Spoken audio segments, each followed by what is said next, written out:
Hi, I'm Dan Domenech. I'm the Executive Director for AASA, the School Superintendents Association, and welcome to AASA Digest. Today we are really pleased to have Caitlin Emma with us. She is the Federal Education Policy Reporter for Politico Pro, and welcome. So great to have you with us. Thank you so much for having me. Well, this is exciting, I'm sure, for you as a reporter and for us as an association that's very much involved with policy and advocacy, because we recently had, well, not recently, it was a year ago already, but the passage of a new bill, finally reauthorizing No Child Left Behind. So there was a lot of excitement on our part regarding AASA. But what do you hear out in the field? What is the feedback that you're getting and the noise you're getting regarding AASA? Well, it's right after passage of the Every Student Succeeds Act, everybody was so collectively excited about this opportunity to do more in terms of, having flexibility over state education systems, and state chiefs, district leaders, teachers. There was a lot of excitement around passage of the law, but then for a very long time, it was kind of quiet. The education department would issue what's called guidance occasionally, essentially just guidelines for best practices and what to look out for under this new law. And now you're starting to see states really coming around and wrapping their heads around what they would like to do under this new law, what changes they would like to make, and what their new plans are going to be. Right now, there are two different deadlines for state plans to hold schools accountable and do a number of other things. One of those deadlines is in March, which is fairly early. It's an aggressive timeline, and then states have the option of postponing until later in the summer if they want to finalize their plans and pass them in then.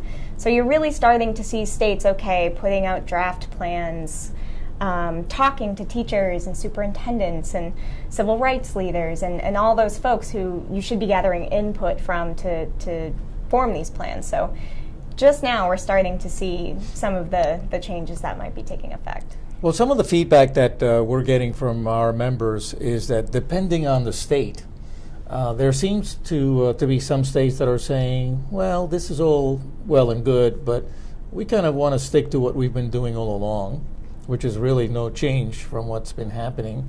And other states that are really excited about the opportunity to really redefine accountability and expand it to beyond just the one test score. Are you seeing that too?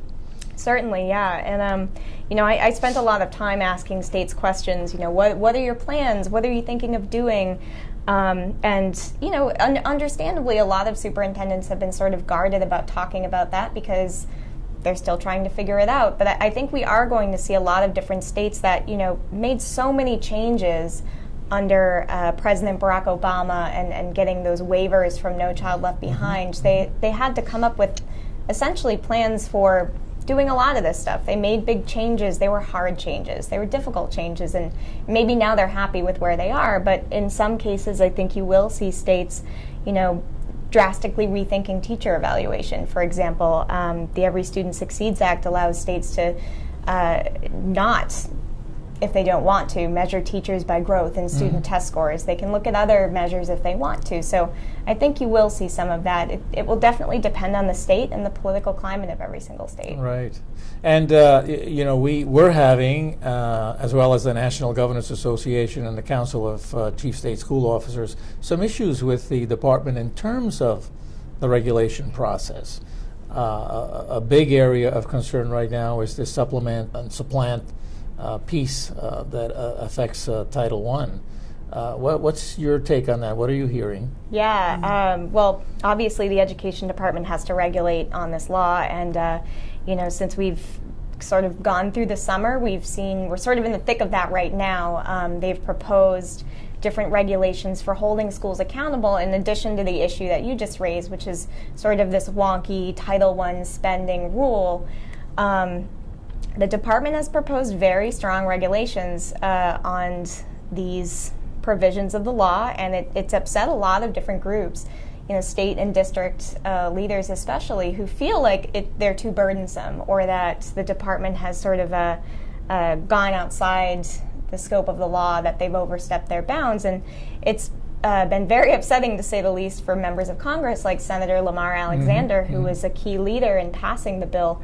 So we're still sort of in this process where, the Education Department has to issue the final version of these rules, and it sort of remains to be seen what will happen. I mean, the Senator Lamar Alexander has the power, if he wants to sort of, throw this into the air and say, we're not doing this, and then you have another presidential administration coming into office and having to deal with this. So it really depends on what happens with the election, what happens with the final version of these rules, whether or not the Education Department listens to different states and makes these changes. So we'll just have to see. Funny you should mention the election. We're only a short time away from the election taking place and a decision being made as to who the next president of the United States is going to be. What's your sense in terms of what will happen, depending on which administration comes into play? Oh gosh, well, Politico is obviously very concerned with the election. It's sort of our bread and butter. We saw Hillary Clinton put out a $500 million plan on bullying, and it would encourage states to sort of develop these comprehensive plans that are targeted at bullying. On K-12 education, she hasn't said a lot. I think she said that the Every Student Succeeds Act is a good development. She's had a lot to say about child care affordability. She's had a lot to say about higher education affordability. On the flip side, Donald Trump is a bit of a wild card. He's sort of, his surrogates have sort of said mixed things. He's proposed a plan for school choice that has upset a lot of Democrats and teachers' unions. So I think we can expect some changes at the Education Department. I mean, if Donald Trump wins, I think we can expect some major changes at the Education Department and possibly even some restructuring in terms of what he sees as waste. But with Clinton, a lot of folks are waiting to see, whether or not she'll sort of go with some of the Obama administration's legacy initiatives, whether she'll be more friendly toward charter schools, or whether she'll sort of be following the policy priorities that are being pushed by teachers' unions. Well, Caitlin, thank you so much for joining us today. It's always a pleasure to talk to you and to get the other side of the coin. Thanks so much for having me. Thanks for being here. And thank you for joining us at AASA Digest.